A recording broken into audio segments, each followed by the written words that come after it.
आपने ऐसे तो लाखों मामले सुने होंगे, बल्कि करोड़ों, कि सरकारी जमीन पर किसी निजी कंपनी, ट्रस्ट या आदमी ने कब्जा कर लिया।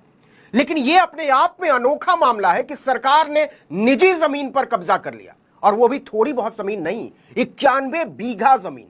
और उस जमीन पर, बल्कि कब्जे की जमीन पर, सरकार ने सरकारी अस्पताल बना दिया, सरकारी मेडिकल कॉलेज बना दिया, बाजार बना दिया, दर्जनों सरकारी दफ्तर बना डाले, सड़कें बना दी। और जिसकी जमीन थी वो मुकदमा लड़ता रहा, और मुकदमा भी साल 2 साल नहीं, पूरे 70 साल।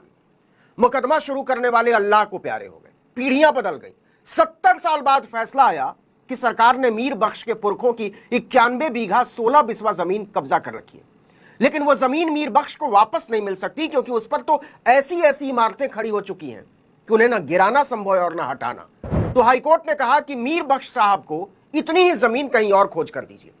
यह सब चल ही रहा था कि मीर बख्श फिर से पहुंच गए कोर्ट और कहा, मिलॉर्ड, हमें इस जमीन के इस्तेमाल के एवज में मुआवजा चाहिए। और मुआवजा भी कितना? पूरे 1061 करोड़, जी हां, 10 अरब 61 करोड़ रुपए मुआवजा और जमीन की कीमत देने की मांग की है मीर बख्श ने। आप चौंक गए होंगे, लेकिन यह बात 16 आने सच है। जानते हैं यह कहानी कहां की है? हिमाचल प्रदेश के मंडी जिले की, वही मंडी जहां से चुनकर 12वीं में अटकी कंगना रनौत लोकसभा की सांसद बनी। आप कंगना रनौत के बारे में तो खूब जानते होंगे, लेकिन मीर बख्श साहब के संघर्ष के बारे में नहीं जानते होंगे। अब मीर बख्श की अनुपालना याचिका पर हिमाचल प्रदेश हाईकोर्ट ने राज्य सरकार को 12 हफ्ते के भीतर कार्रवाई करने के आदेश दिए।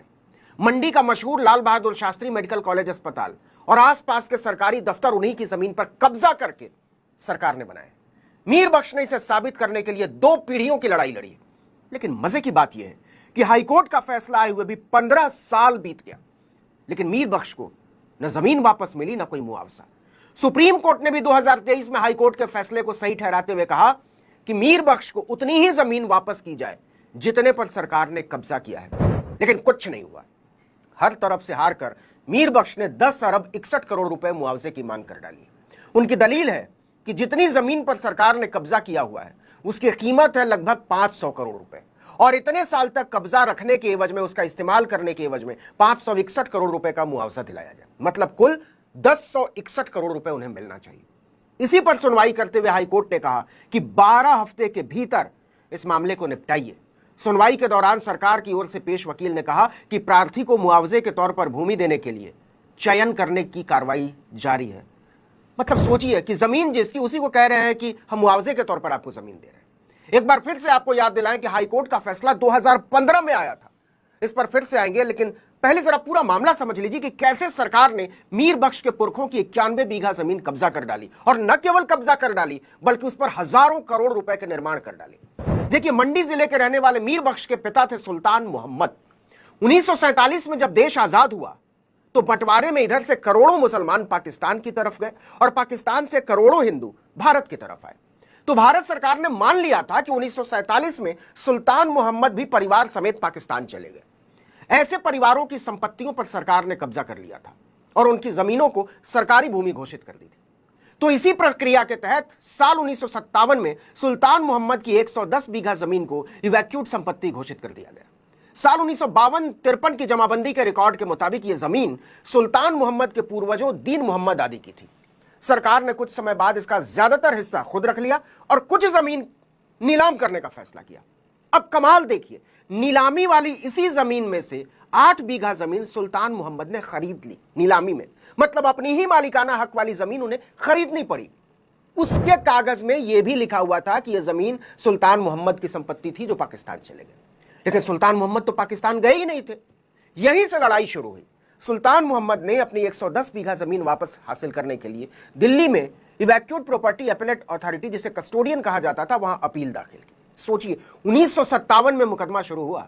दशकों की लड़ाई के बीच सुल्तान मोहम्मद की 1983 में मौत हो गई। कमाल की बात तो यह है कि इस मामले में राज्य सरकार ने भी सुप्रीम कोर्ट में स्वीकार किया कि सुल्तान मोहम्मद 1983 में अपनी मृत्यु तक हिमाचल प्रदेश में ही रहे, और न केवल रह रहे थे बल्कि सुल्तान मोहम्मद ने कभी भारत छोड़ा ही नहीं। सुल्तान मोहम्मद की मौत के बाद उनके बेटे मीर बख्श ने इस मुकदमे को आगे बढ़ाया। 2002 में हाईकोर्ट में याचिका दायर करके उन्होंने न्याय की गुहार लगाई। साल 2009 में हाईकोर्ट के तत्कालीन न्यायमूर्ति राजीव शर्मा ने मीर बख्श के हक में फैसला सुनाते हुए हिमाचल प्रदेश सरकार को जमीन लौटाने के आदेश दिए। सरकार ने एकल पीठ के फैसले को खंडपीठ के सामने चुनौती दी। 9 साल बाद फिर डबल बेंच के सामने मुकदमा चला।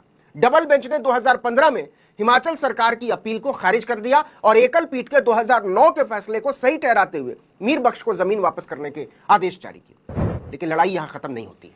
हिमाचल सरकार ने हाईकोर्ट के फैसले को सुप्रीम कोर्ट में चुनौती दे दी। फिर 9 साल सुप्रीम कोर्ट में मुकदमा चला। सुप्रीम कोर्ट ने भी 2023 में मीर बख्श के पक्ष में फैसला सुनाया और कहा कि मीर बख्श को उतनी ही जमीन लौटाई जाए। मतलब पूरे 70 साल तक यह मुकदमा चला, 2 पीढ़ियां खप गई।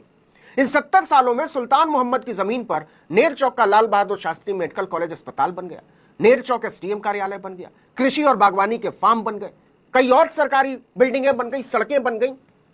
होशियारी देखिए कि जिस जमीन पर 60 साल से मुकदमा चल रहा था, वही जमीन गोली मारो सालों को का नारा लगाने वाले अनुराग ठाकुर के पापा प्रेम कुमार धूमल ने 2009 में केंद्र सरकार को 1 रुपए की लीज पर दी थी ईएसआई मेडिकल कॉलेज की बिल्डिंग बनाने के लिए। तब भी सरकार को पता था कि यह जमीन मरहूम सुल्तान मोहम्मद और अब उनके बेटे नूर बख्श की है। 2009 में ही फैसला भी आ गया। 6 मार्च 2014 को अस्पताल का उद्घाटन करने मंडी पहुंचे तत्कालीन श्रम और रोजगार मंत्री ऑस्कर फर्नांडिस ने जमीन देने के लिए पूर्व सीएम प्रेम कुमार धूमल का शुक्रिया भी अदा किया था। ईएसआई ने साल 2017-18 में नूर बख्श की जमीन पर कब्जा करके बनाए गए इस मेडिकल कॉलेज को हिमाचल सरकार के हवाले कर दिया। जरा सोच कर देखिए कि फैसला तो 2009 में आ गया था हाई कोर्ट का, लेकिन न्याय आज तक नहीं हुआ है। सुप्रीम कोर्ट के फैसले के साल भर बाद भी मीर बख्श को न जमीन मिली न मुआवजा। सरकार कह रही है कि हमें इतनी जमीन ढूंढने में मुश्किल हो रही। हार कर नूर बख्श ने याचिका लगाई कि इसके एवज में उन्हें 10 अरब 61 करोड़ रुपए जमीन की कीमत और मुआवजे के तौर पर दिया जाए। इस वीडियो में